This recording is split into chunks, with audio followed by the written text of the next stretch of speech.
wanted to share the story of how I started my work into the blood and plasma space. So if I look from that perspective, when from Indore, I went to IIT Bombay to do my PhD, and then I went to the US to do my work in the biomechanics of aging. And unfortunately, that really is still not helping me to understand the aging mechanism as I'm talking to you. So regarding the blood and plasma space, when I returned to India in early 2000, unfortunately, the Indian blood banking system was extremely at primitive stages. We were having about 2,000 blood banks, but the level of care, the level of public health which was required was not available. So the challenge came how to deal with it. So there were two fundamental challenges, and if someone recalls, there was a period of HIV and AIDS in late 80s and early 90s. And in 1996, the government of India decided to stop the paid blood donation and go with the voluntary blood donation. That's how it started with. And also there was a challenge on the account of very low rate of blood donation in India, and the demand was huge at that point in time. The second challenge which was there on the quality of blood and plasma. The challenge with the blood was, since it's a very vulnerable fluid, it can transmit HIV, hepatitis B, C, etc., etc. So it needs to be extremely safe from the perspective of the patient care. So that's how my journey began in the space.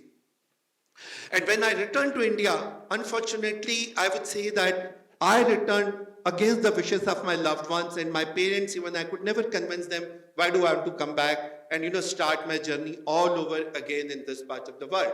And also at that point in time, I was working for the NIH, and they said, why Ranjit, you want to go back? And I'm talking you to the story of 2000 when the economy of the US was doing extremely well, and we were raising a young daughter over there. Now from there, when I came as a faculty at PGI Chandigarh, but very soon I realized really I am not cut to work for the government, and I took a plunge into the corporate life. And when I took plunge into the corporate life, unfortunately blood and plasma product was one area which was least attended in the public healthcare space in India. Now with this we were facing two fundamental challenges. One was the quantity of blood which was required to take care of the country, and second was the quality of the blood. These were the two big issues which we were dealing with. Now from there, I started my work, and we set up the first most modern blood bank of this country in Ahmedabad. And when we did this work, when we started this work, and again, people said, oh, these guys come from the US and they think they will change the world. It will never happen in India, barcode on a blood product. They had never seen this kind of thing happening. But we said, okay, let's give it a try. If it works, great. If it doesn't work, it's fine.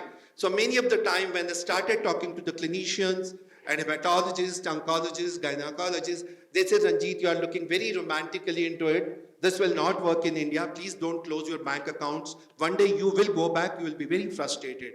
And my parents had the similar opinion about it, that this is a very rough terrain which you are entering, and probably it will be very frustrating experience for you. So rather, don't close your bank accounts. So that's how my journey began. And we set up the first most modern blood bank of not India but entire SAARC region. And this blood bank was established in Ahmedabad. And this is the only blood bank till today which was established on a PPP model, where we got a grant from the state government, from the federal government, and also a seed money from a corporate organization. And when we were setting this blood bank, we had four fundamental principles. That one of the challenge was there on the account of paid donation in India, that we will recruit 100% voluntary donors in this system. We will not ask for any time replacement of blood, because that's not fair to ask somebody. It is holding a patient on the ransom and asking a patient to get somebody to give the blood in lieu to save your life. So we said we'll not do it, point number one. Point number two, we said each unit of the blood will have a barcode. It's like, asking for a Manju in Bangalore or John in the US. So the difficulty of transmission of wrong blood with the wrong group was very, very common in the early 2000. We wanted to completely avoid it. And that's what we did. We said each unit of the blood, donor as well as the recipient, will have a barcode, and we will not issue a blood without barcode. The third thing was each unit of blood will be tested for hepatitis B, C, HIV 1 and 2, syphilis and malaria. And if any of these parameters come negative, positive, it will not generate a barcode. So we wanted to make a foolproof system so that unsafe blood doesn't get into the circulation. And fourth and the most important part, that is where my major work lies, was on the each unit of the blood will be divided into 4 components. Normally what we have seen, somebody donates the blood and the blood goes to a patient. But that was the old conventional wisdom, maybe 30 years ago, 35 years ago. But the current medicine, the clinical science says each unit of blood can be divided into 4 components: red blood cell, platelets, plasma and cryoprecipitate, which means eventually 1 unit of blood can help you to save 4 lives. So this was done for the first time in this blood bank in Ahmedabad, where we said we will not issue the whole blood if not required. We'll issue the component which is required. So a very funny story happened. We sent a plasma to one of the doctors and he called me late in the evening. He said, "How come your blood has become white in color?" We said, "Sir, we haven't sent you the blood, we have sent you the plasma. Because the surgery which you want to do, you need only the plasma." He said, "Do you know my subject well?" I said, "No, sir, you are master of the subject. But please give us benefit of doubt that we also know subject well. And I'll come tomorrow and talk to you." So I went next day morning. I explained him, "Sir, we sent you the plasma." He said, "No, Ranjit, I need a fresh blood." I said, "There's no concept of fresh blood. It's not a fresh pizza or a fresh ice cream. You need a safe blood, full stop." So it was not the question of technology what you have adopted. You kind of recreated. But adoption of technology was a big change. And that was coming from the attitude, from the training, from the behavior. So for me, the bigger challenge was to change the practice, the course of practice, rather than technology. And also, when we set up this entire blood bank operation on a computer, and again, we could not find a single company in 1999, 2000 to design a software for blood bank in this country, which we say Bangalore 25 years ago. So we had to sit with an IT guy and say, "Please design our software." Oracle 8, we designed it. And on the day one, we had $39. And this has a FIFO system and whatnot. And again, it was again said, these guys are useless. They don't know how public healthcare system works in India. And now each and every blood bank in India has a software. Right? So this was one of the biggest challenge which we faced, that you may create a wonderful model, but does it get accepted? And probably I would have delivered close to 300 to 400 lectures across the country to teach, to help the clinicians that you do not need really the whole blood. You need a plasma, you need platelets, or you need cryoprecipitate, or whatever the case may be. That was one big challenge. The later part came the plasma, which means if you donate 450 ml of blood, about 50% of it or 55% of it is the plasma. And this plasma is a powerhouse of proteins. It has about 1,000 proteins, but the clinically identified are about 279 proteins which are there in this plasma. And this plasma can be further processed into get albumin, immunoglobulin, factor 8, factor 9 and whatnot, and to save many, many lives which are with the patients of rare diseases. So which means 1 unit of blood first can save 4 lives as a component, and when this plasma is pooled, it can save multiple lives. So that was first time we were doing it in India. And again, when we started doing this work, there was a huge challenge on the part of the regulation. Regulatory system, the law did not allow us to do this work. So we had to work with the cabinet minister to change the laws. And I was very fortunate, and people may have a different opinion about the politicians and the bureaucrats, but at least I had a wonderful time to work with them. I really greatly enjoyed it. And they all were extremely supportive of this entire thing. And we could change the law of this country where the plasma collection was legally permitted in this country for the first time. And we were able to save many, many lives through this process. And now we are living in the time of war as we are talking. And for the first time in the history of mankind, first time plasma products were used on the 7th December 1941 during Second World War. And it is about 88 decades, 80 years we are there. And plasma products still remain very relevant if you see what is happening in Ukraine or West Asia or even today as we are talking all over the world. So the plasma products are the most relevant if you look from the public health perspective. But with all this effort which I'm sharing with you, it was a very challenging journey. I would not say very difficult. It was a challenging, it was many times nightmares and difficult to deal with it. But it was very interesting. It was very fulfilling journey. Right? We were able to do so many things for the first time, establish a modern blood bank, do the contract fractionation, make the plasma products in India, and save the lives of millions in this country. So have we really reached there? That's the question we need to really ask as we are talking. When I started my work, I went for one of the CMEs in Bhubaneswar, and I was talking to a bright young lady at that point in time. She was a professor in Rourkela University in the Department of Social Sciences.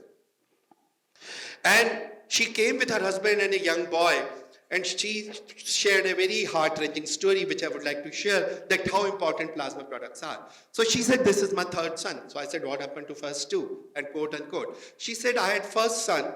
He was about 6 and 7 years old. And in this 6 and 7 year story, all the time he was sick, not able to, reach to the milestones and so on and so forth. Eventually, he died at age of 6.5 or something like that,